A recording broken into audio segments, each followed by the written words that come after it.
फिरून फिरून आलेलो कुरुंगवाडीवरून. बरोबर.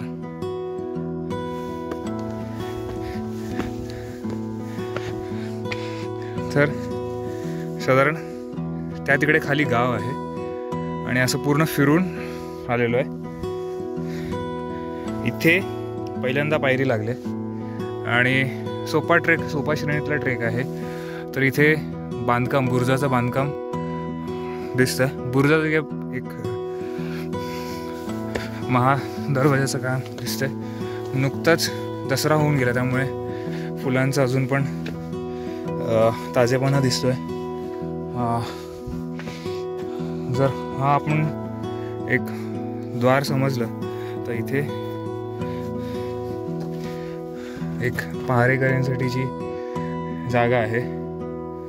ह्या पायऱ्या पुढे गडाच्या दिशेने बालेकिल्ल्यापाशी घेऊन जातात.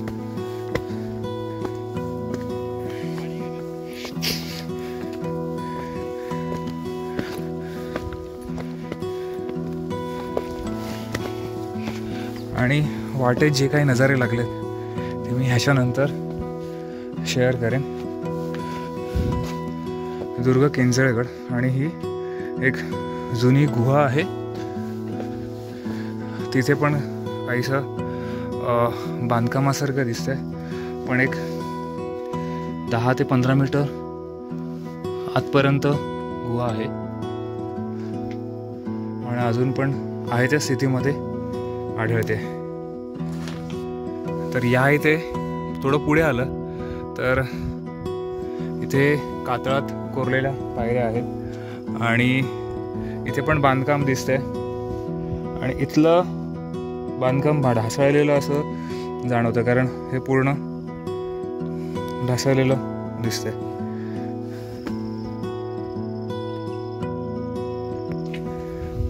तर ह्या पायऱ्यांचा मार्ग सुरू झाला आहे आणि साधारण 1 फुटाची उंची असेल पायऱ्यांची.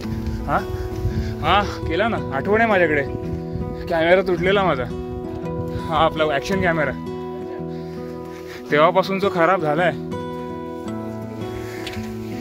तर मगाशी सांगितलं तिकडे साधारण फ्रेशन अप झालो, तिकडे गाडी पार्क केली आहे आणि हा असा थोडासा दाट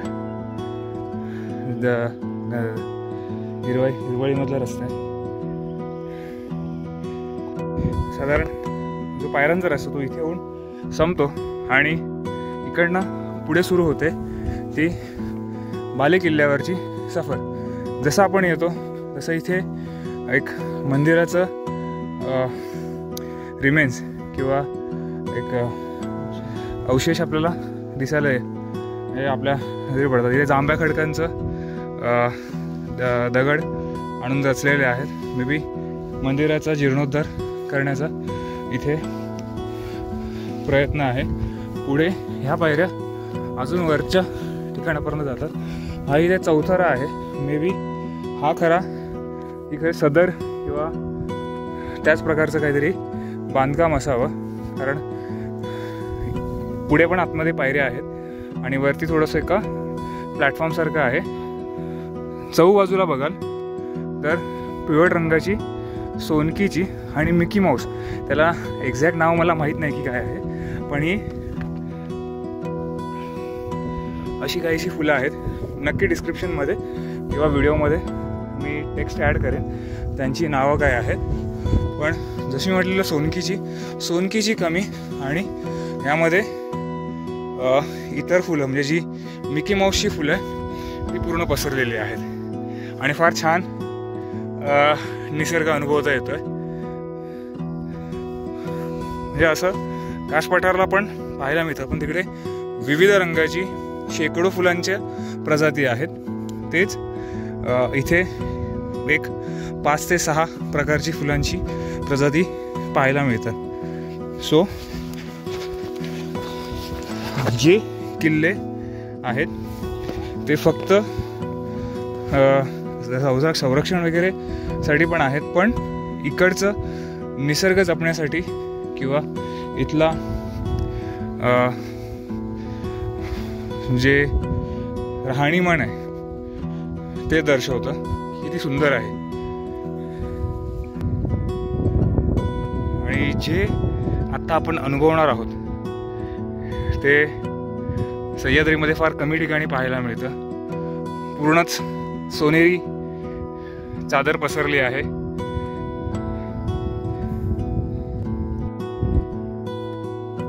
तर आता आपण जे आपल्या समोर दिसतं आहे ते आहे किल्ले केंजळगडवरचं दारूचे कोठार. म्हणजे त्या काळामध्ये जेव्हा शस्त्रसामग्री ठेवली जायची त्यासाठी हे सेफेस्ट म्हणजे एकदम सुरक्षित ठिकाण मानलं जायचं आणि शत्रूच्या नजरेपासून दूर आणि तेवढंच संरक्षित असं हे ठिकाण मानलं जायचं. आता धुक्याची चादर पसरली आहे आणि फुलांची चादर जरा कमी झालेली आहे. तर असा काहीसा नजारा आहे केंजळगडावरती. सूर्यनारायण आहे पण त्याचं तेवढासा काही इफेक्ट जाणवत नाही आहे. आणि वाजलेले आहेत सकाळचे 8. ट्रेक साधारण एक 7 वाजता वगैरे सुरू केलेला. त्यामुळे सकाळी 5:30ला इथे पोहोचलो. 5:30ला पोहोचल्यानंतर प्रातःविधी आटपल्या. नाश्ता, चहा आणि गडावर.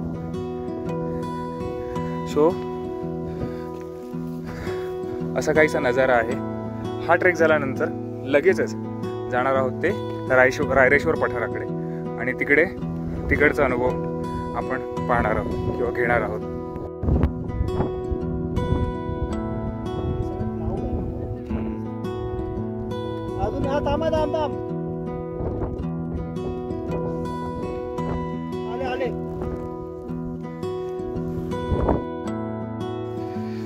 तर गडावरील बांधकामासाठी चुना आणि गूळ हे मिक्स करण्यासाठी ह्या गाण्याचा वापर केला जायचा.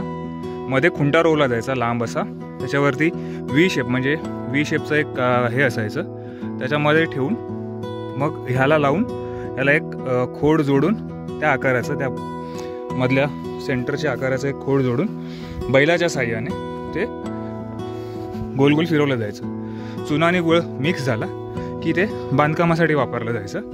आणि इकडनं खाली आलो की डाव्या बाजूला पाण्याचा टाका आहे आणि त्या तिकडे जाणारा रस्ता ना फार मस्त आहे. म्हणजे असं वाटतं की आपण जंगल सफारी करत चाललो आहे. तो रस्ता दाखवतो. आणि साधारण 3-3.5 फुटाचं हे गवत आहे किंवा कुरण आहे. आणि त्याचा आवाज तुम्हाला ऐकू येत असेल की अंगावरती घातल्यानंतर कसा वेगळा होतो. आणि ह्यासाठी फुल पॅन्ट आणि फुल टी शर्ट सोबत असणं किंवा घेऊन ट्रेक करणं गरजेचं आहे.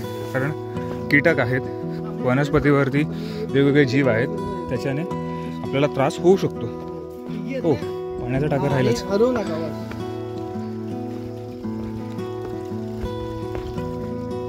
तर हे आहे पाण्याचं टाकं. साधारण एक 5-5.5 फूट रुंद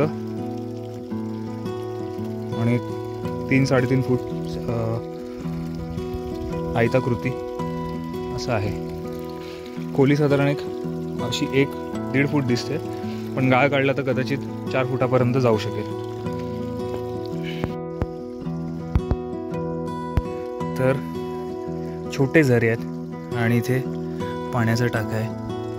एकदम छोटे कणी पण थोडासा गाळा साचला. जर साफ केलं तर साधारण एक 4 ते 5 फुटापर्यंत हे पाण्याचं टाकं मिळू शकेल.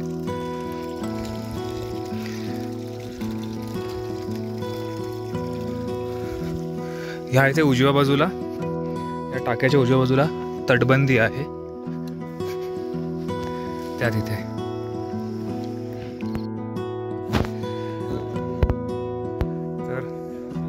इथे विरघळसारखं ठेवलेलं आहे आणि रिमेन्स जसं मगाशी म्हटलेलं, पण वरती मंदिर आणि वरती पण बऱ्यापैकी चांगल्या प्रकारे कोरलेल्या मूर्त्या आहेत, पण त्या भग्न अवस्थेत आहे त्यामुळे त्यांचं जास्त आपण माहिती घेऊ शकत नाही. पण तिकडे एक दिवा दिसतोय खाली हा, आणि एक घमेलं कसं असतं तसं एक तिकडे एक भांडं खाली दिसतंय आणि बाकी चौथरा आहे. आणि जसं म्हटलं की भग्नावस्थेतल्या मूर्त्या ठेवलेल्या आहेत. पण जर आत्ताच्या परिस्थितीमध्ये पाहिलं तर या इथे त्या काळची जी श्रीमंती किंवा जे वैभव होतं ते शब्दात सांगू शकत नाही. असं चहूबाजूने डोंगर, दऱ्या, तलाव किंवा हिरवळ असं सारं आहे. खरं तर आमचा ट्रेक रात्रीपासूनच सुरू झालेला. गाडीमध्ये मिळालेली बॅक सीट, त्याच्यानंतर अगदी एक्सप्रेस वे संपेपर्यंत काही प्रॉब्लेम नाही. पण त्यानंतर जो आतमधला ऑफ रोड आहे आणि ऑफ रोडमध्ये जो बॉडी मसाज भेटला आहे ना, आम्ही एवढे फ्रेश झालो आहे की त्याला सांगताच होई नाही. त्यामध्ये पण हा सोपा श्रेणीतला ट्रेक आहे, पण एवढा सोपा आणि एवढा देखणा, निसर्गरम्य वातावरण, मनमोहक, बरोबर बोला शुभम, मनमोहक असं आजूबाजूचे सिनरी आहे किंवा दृश्य आहेत. आणि ते अनुभव घेता घेता वेळ कसा निघून गेला समजलंच नाही. आमच्यासोबत बरेचसे वयस्कर लोक आहेत. आता आम्हाला पण त्याच्याच कॅटेगरीमध्ये आम्ही मोडतो. त्यामुळे जर असं पाहायला गेलं तर त्यांची जी जिद्द आणि बोलतात ना की एक आवड, ती फार वाखाणण्याजोगी आहे. असो, तर रात्रभरचा प्रवास मी थोडक्यात सांगितला. आता ऊन डोक्यावरती चढण्याआधी जायचे तर रायरेश्वर पठाराकडे.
आपण काही वेळापूर्वी तिकडे होतो, केंजळगड. असं वाटतं पूर्ण पठार आहे. केंजळगड, कमळगड, हे दोन कुठल्या ठिकाण आहे ते पण चेक करावे लागतील. पण पाऊस भरून आलाय आणि आपल्याला जायचं आहे ते वरती रायरेश्वर, किल्ले रायरेश्वर किंवा रायरेश्वराचा पठार. तर आपण तिकडे जाऊन माहिती घेऊ. खाली पार्किंग एरियापासून या अशा पायऱ्या बनवलेल्या आहेत. कॉन्क्रीटच्या जुन्या पायऱ्या नाही आहेत, पण थोड्या सोपा ट्रेक बनवून टाकला पायऱ्यांनी. आणि साईडला रेलिंग लावलेले आहेत, त्यामुळे आधार घेत वरती जाऊ शकता. इथे शिडी आहे. सोयीचे प्रकार आहेत. ह्या नॅचरल पायऱ्या आहेत आणि पुढे कॉन्क्रीटचे आहेत. थोडंसं डिफिकल्ट लेवल टाईप आहे, पण हे जास्त डिफिकल्ट आहे. खाली बघत असेल तर तो पार्किंग एरिया आहे. तर अर्धा एलिव्हेशन झालेलं आहे, अर्धं एलिव्हेशन बाकी आहे. आणि रस्ता बघा नागमोडी कसा आहे,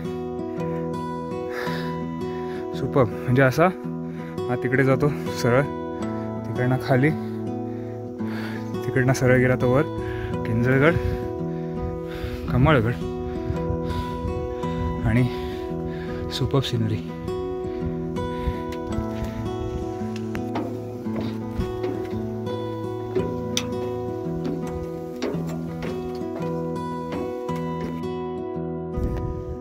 तर वरती आल्यानंतर, पठारावर आल्यानंतर हे असं काहीसा सीन आहे आणि त्या साईडला त्यांनी क्रेन किंवा रेलिंग टाईप बनवलेलं आहे, जिकडनं खालचं सामान वरती. म्हणजे इथे साधारण एक बऱ्यापैकी काम चालू आहे रिनोव्हेशनचं.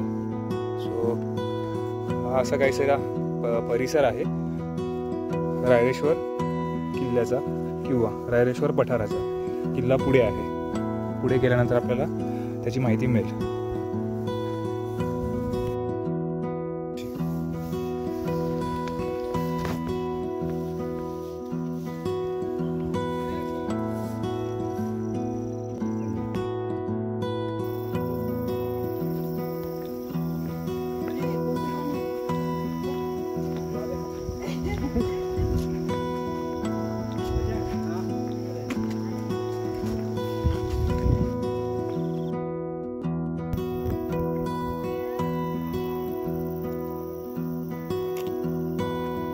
फोटोची हौस कोणाकोणाला काय काय करायला लावेल काहीही सांगता येत नाही. समोर बघा,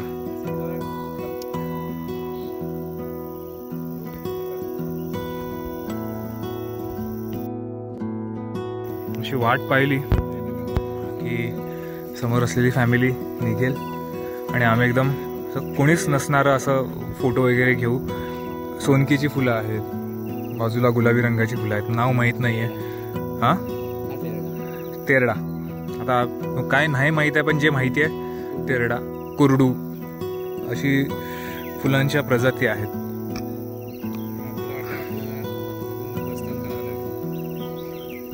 पण छान आहे. आणि साधारण रतनगडला पण अशी असतात, पण ही पानं थोडी जाड असतात. म्हणजे ओव्याची पानं कशी असतात. हो,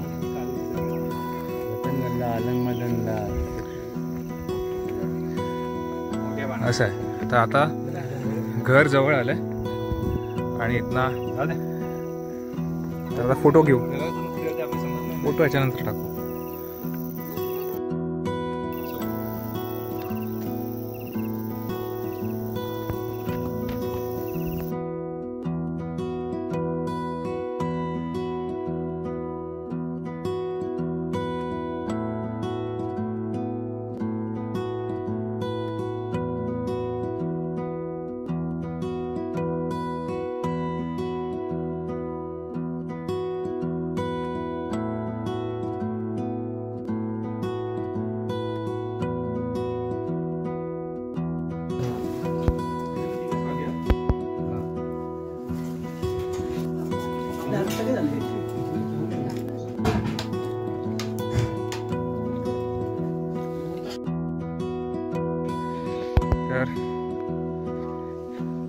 जसं तुम्ही वरती याल तर इथे एक हॉटेल लागेल आणि हे कसं आहे, तुमचं क्विक सर्व्हिस आहे. घरी एकदम नवाबी थाट आहे, तुम्हाला पाहिजे तसं पाहिजे तेवढं जेवण मिळतं. इथे लिमिटेड आहे. दुसरं की रायरेश्वर पठारावरती फिरण्यासारखं भरपूर काय आहे. आम्ही फक्त 2-4 स्पॉट फिरलो आणि त्यामध्ये बघायला गेलं तर तुम्हाला समोर दिसत असेल की पांडवगड, मांढरदेव, म्हणजे हे रस्ते जात आहेत. रंगीत मातीचं ठिकाण पाहिलं, लेणी नाही पाहिलं, मंदिरासमोरच लेणी आहे तर आम्ही ते नाही पाहिलं. आणि जसं म्हटलं की फिरण्यासारखं भरपूर काही काय आहे. फक्त एकच घेऊन येऊ नका, 4-5 स्पॉट तुमच्या आरामात होऊन जातील दिवसभरामध्ये. पण सकाळी लवकर निघून संध्याकाळी तुम्ही जर लवकर त्याचा प्लॅन करत असाल तर लिमिटेड पॉईंट्स होतील. तर असं सर्व रायरेश्वर पठार, म्हणजे आज आम्ही 2 स्पॉट केले, किंजळगड आणि रायरेश्वर. सो आजूबाजूचा परिसर बघाल तर धुका आहे आणि पाऊस पण पडतोय. सो आता ह्याच आठवणी घेऊन जायचं आहे पुन्हा मुंबईला आणि नंतर पुन्हा असंच काहीतरी ट्रेकवरती वगैरे भेटायचं आहे. खाली गेल्यावरती पुन्हा बोलू.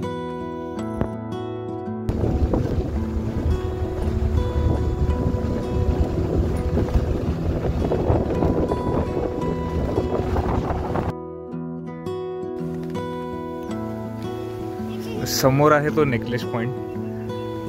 नेकलेस म्हणजे नदीची जी वळणं आहेत, नदीचा प्रवाह आहे तो बघत असाल तर इकडनं राईट लेफ्ट असा परत राईट आणि लेफ्ट आणि तिकडे धरण आहे, पाटघर धरण. आणि खाली कन्स्ट्रक्शन चालू आहे पण पूर्ण म्हणजे सदा हरित असं समोरचं शेतमाळ आणि प्रवाह नदीचा.